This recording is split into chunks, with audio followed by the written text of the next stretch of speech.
This is an Evergreen Media Network studio production.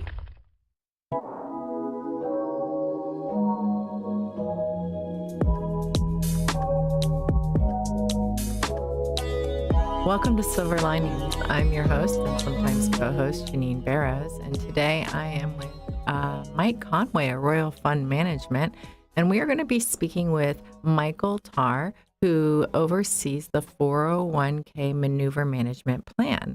And we're going to talk a little bit about that today. Well, we're going to talk a lot about that today. So how many people were so excited when they got their first job that offered them a 401k plan or a retirement plan, otherwise known as? I thought it was so cool.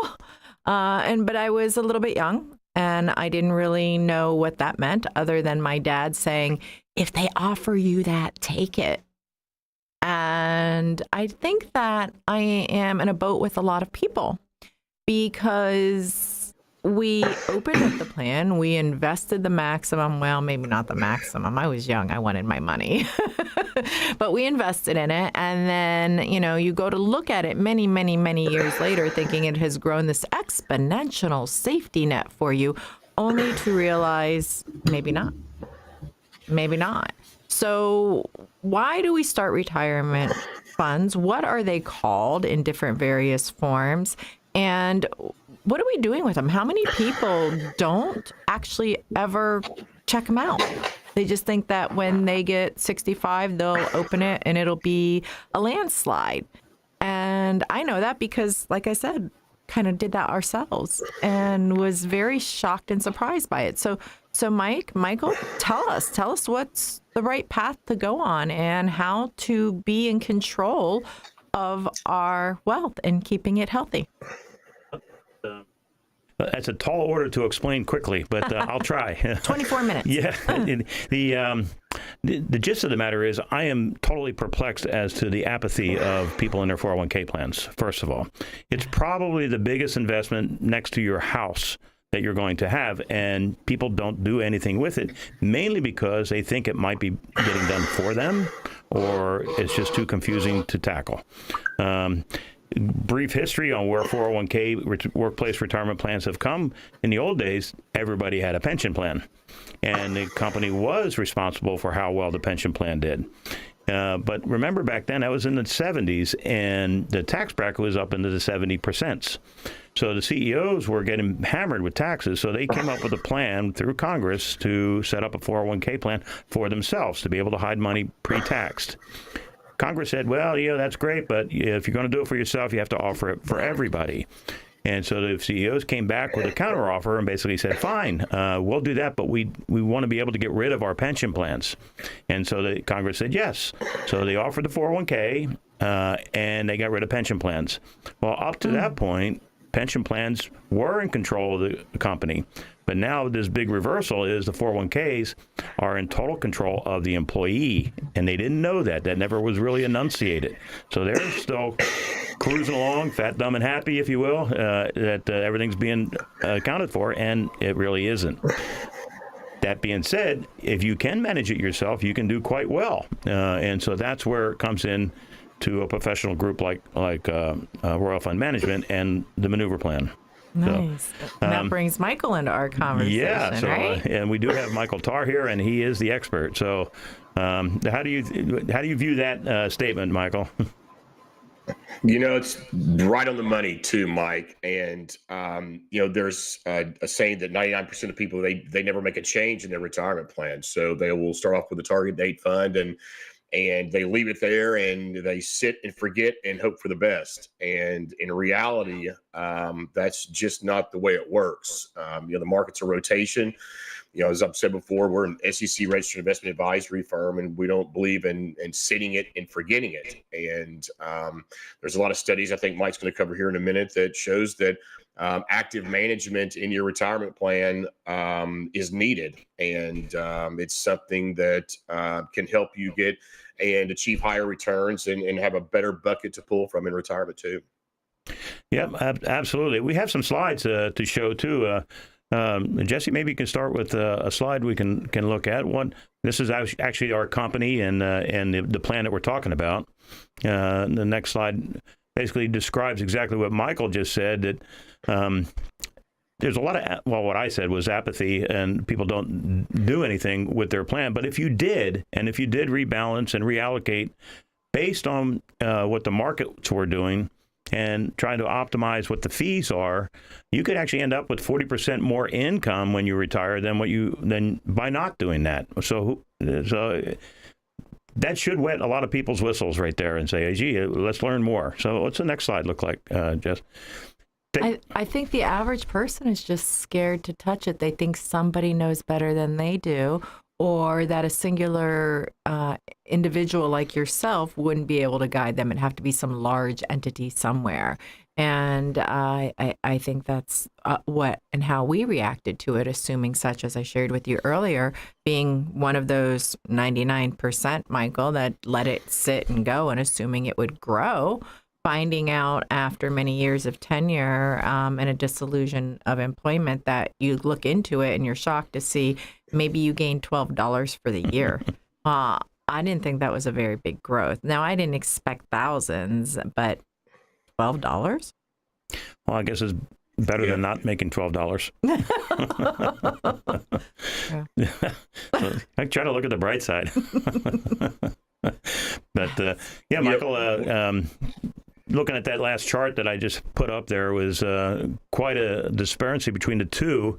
What that chart's showing, I think, is $100,000 back in 2000, and what it would be worth if you just left it in a typical Standard & Poor's index versus actually maneuvering the money with quarterly rebalancing.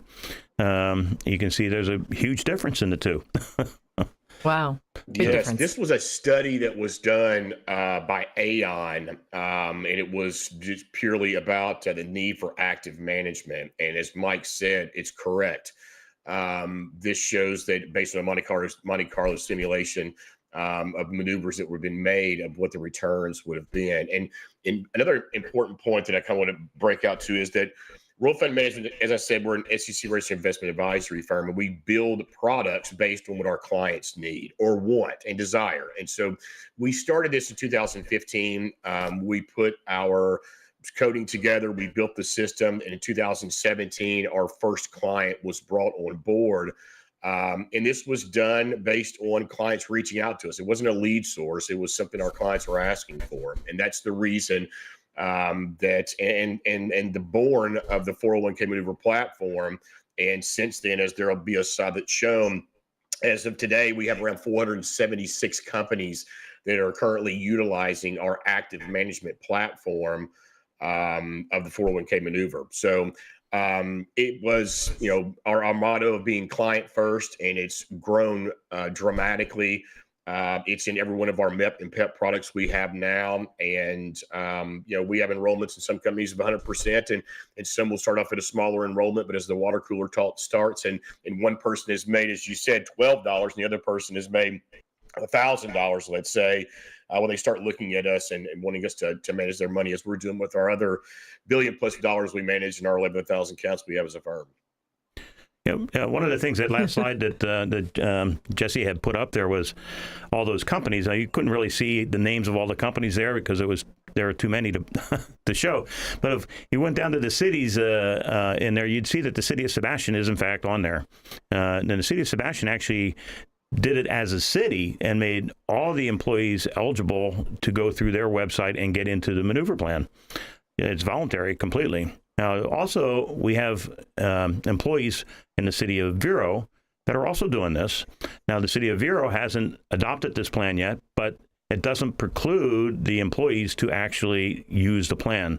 So the company can agree to it or not agree to it, but the employee can still have their money managed. That's an important part because, but I think, Michael, you know the statistics of the amount of people that when they pretty much what happens is they go into their first day on the job, like you were mentioning, and they don't know what to pick. So generally there's a default fund, if you will, and it's generally a target date fund based on how old they are. And that's what they get, and that's where they keep. And they just stay that way for the rest of the time. I'll go 15, 20 years later, they'll have that same account. That being said, I told you I'm guilty. Yeah, of that. I think, Michael, you said 99% of the people just they think it's on autopilot, and they don't realize that if they were to utilize a company like ours, they could be significantly more money in their accounts than not. So, and that would be on autopilot, but at least it was a professional autopilot, if you will. Well, a little bit of guidance and oversight by an educated group obviously makes a significant difference. You were showing that statistically and in the graphs. And of course, you know, our goals as individuals when we start 401ks or we're looking for plans that benefit us down the road is so that we create a safe and stable environment for our future, because our future is unknown. We don't know what we're going to need and how it's going to lay out in front of us. So I love our conversations, Mike, and about how we can grow, build, and protect for a healthy wealth in our future. And I want to get back to some of the things that you and Michael brought up, but we do need to take a small break and say some time for our sponsors and our commercial break. And we'll be back in just a moment.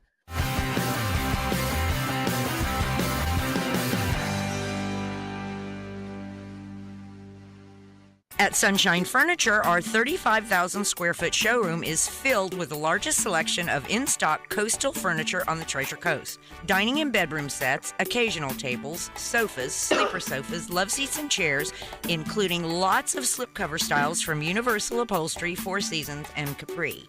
We also have a gallery of Tommy Bahama and Lexington furniture designed for a relaxed approach to the finer things in life. And right now, all pictures, lamps, and accessories are half price.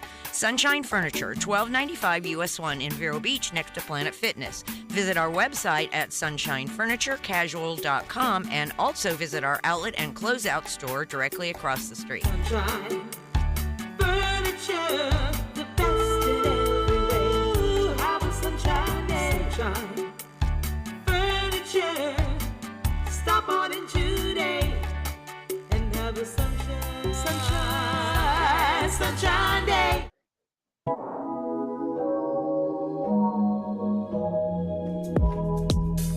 Welcome back to Silver Linings. I told you that'd be painless. Plus, don't you want to know where to get some of the best furniture in town? All right, before we go forward, I do want to say specifically a thank you to our show sponsors, and that is the legal team over at Rooney & Rooney and the financial team over at Conway Financials. If you need guidance in family law or civil services, or better yet, on what to do and how to grow your money, please reach out to them. Their support is the reason we bring Silver Linings to you. On that note, let's go back to Mike and Michael and pick up where we left off.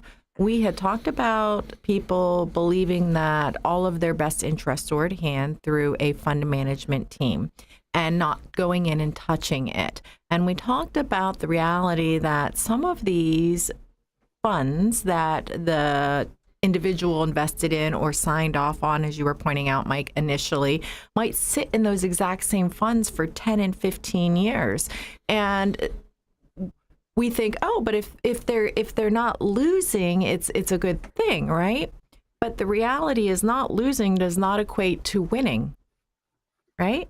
So let's talk about what it looked like over the last 20 years for the winning funds, so to speak. Yeah, we can, and there's a statistic out there that basically says of the top 100 funds for, say, 2023, how many of those will be in the top 100 in 2024? And you know the answer to that? No. Nobody does. Except me. I know the answer. I think I'd be very popular if I did. No, only 8 funds will actually go to the next year and be in the top 100. Out of 100 present funds today, only 8 of those will roll over into next year's top 100. That's correct. So the chances of you picking one of those 8 are probably slim. The odds are not in your favor, put it that way.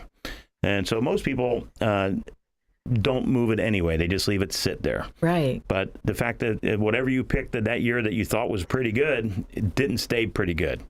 And so what you want to be able to do is to be able to move and be where the markets are making money. So that's kind of our mission statement, really. If you say, well, we want to perform better in the up markets, we want to not lose in the down markets, and we want to optimize your fees.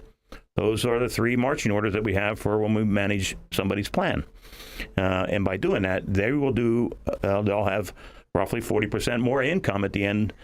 Then realize at the end, what's the end really? When you want to retire, right? And you're going to start drawing your money. So let's say age 65, which is kind of normal, right? Or maybe 66 and 7 months now. It used to be normal. Yeah. And we're living longer, right? Yes. So we should plan to live to be age 100. So that would be 35 years without a job. Social Security hopefully will still be there, but is that enough to maintain your lifestyle? So we really do want to pay more attention to these 401k plans and try to put as much money in as soon as we can, because the more money in there in the early years compounds. And so that grows and gets to be a bigger snowball. And so I said snowball because we're having such good weather up north right now. And Michael's going to get hammered, I guess, tomorrow. So. And we're just so unhappy about our 58 to 63 degrees here. I'm so sorry, Michael. Anyway, Jess, maybe you could put up that one slide that Jenny was referring to. This is the one. It's kind of complicated. It looks like an elements table. Yeah. But you'll notice across the top up there is what was the best performing industry to be in. And it's never the same, is it? It keeps changing. So really, and that's on an annual basis. Michael, you had some statistics, I think, for doing it on a quarterly basis versus an annual. Do you want to speak to that? Yes. So we have a internal call, and I received an email from an individual, and it was a Wall Street Journal article that was written last week, and it was based on active management. And the discussion was yearly rebalancing, quarterly rebalancing, and monthly rebalancing. And on an annual basis, the returns were lower. And on a weekly or monthly basis, the returns were lower. And on a quarterly basis is where the highest returns came. And so you're not wanting to do market timing, but you're wanting to rebalance your portfolio based on what is going on in the economy. And showing that table that, as we showed there, just because you're in emerging markets and you're up 26% one year, and the next year you're down 43%, is a direct reason of why you need to rebalance your portfolio. And as our owner says, we want to be involved in what is working and not involved in what is not working. And that's what has made us as successful as we are today. But the need for active management, I make this statement jokingly, but as I say, it's going to be hard for me to do any worse. And it's not something to where you're bound to it. So if you try it for a couple of months or a couple of quarters and decide it's not for you, well, that is what it is. But we don't see that number as people leaving our active management. When they get involved, it's something they stick with. And when they see their returns on an annual basis benchmarked to other participants in that plan, it's kind of an eye-popping scenario. Yeah, very much so. So speaking of which, anybody that's fortunate enough to be listening to this show and getting this, I think, very valuable information, I agree. It would be very nice to share that. And Yes. because these are things that we just don't know. It's not taught in schools. It's not brought up in annual enrollments. None of those things does it pop up. So. Okay, so as the individual listening in, the individual learning here amongst the two of you, what I'm hearing is that essentially when we're investing our money, we try diligently to invest in the top 100, and we'll call those the winning circle. And that winning circle decreases by 92% every year and changes. That means 92% of the winners will not be in that circle next year. 8 will survive, and 92 will be out of that circle and replaced by some new product, service, or package that has come into play, right? So what I'm hearing is that I, as an investor, as an individual, want to take the horse by the reins, so to speak. I don't want to leave it open to anybody else. I want to be in control of it. So if the average individual has a 401k plan that maybe they haven't touched in many years, or they've been part of a company for many years and they need to know what is their growth and want to look at a projection from their past and what could be if things were changed, how do they reach out to you? What are they going to ask you so that they're prepared to have that next conversation? Well, we do have a landing page that people can go to. It's actually quite simple. It's easy to remember as well, but it's www.401khelpsite.com. That says help services up there, but that will work as well, but help site is actually better. So 401khelpsite.com.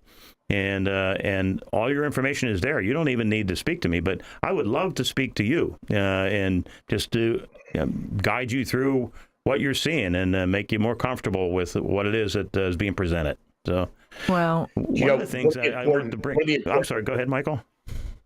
Yeah, one of the important things is that I think the participants need to understand is that your 401k stays with the company you're at, and it doesn't move. You're always going to be in the same place. It's just that we get the opportunity to be the advisor or the advisor of record on your account. So there's no changes. We've built coding systems together to where you give us the opportunity to make changes in your account on your behalf on a quarterly basis. But your retirement plan does not leave. Your account does not change. It stays exactly where it's at. You have full control over it, and you see it every day on a daily basis whenever you want to log in. That's wonderful. I'm sure people have concerns with that. Indeed. Finish up, Michael. Yeah, one of the other things that what separates us from other companies, there's several other companies. The biggest one out there, I think, is a company called Financial Engines, and they do rebalancing as well, and it's all part of the package inside their 401k plan. The big difference is that all the other companies, bar none, are using how old you are to make the decisions.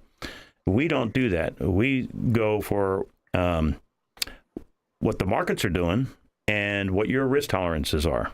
So the example that I use a lot is, say, and the other companies would say, you're 55 years old, you should be this much bonds, this much stocks. So expected by your age, but we're learning the market doesn't really care our age because the consumer age is vast, right? So it changes constantly. Yeah, but the difference between, say, a 55-year-old CEO and a 55-year-old broom sweeper would have exactly the same investment plan.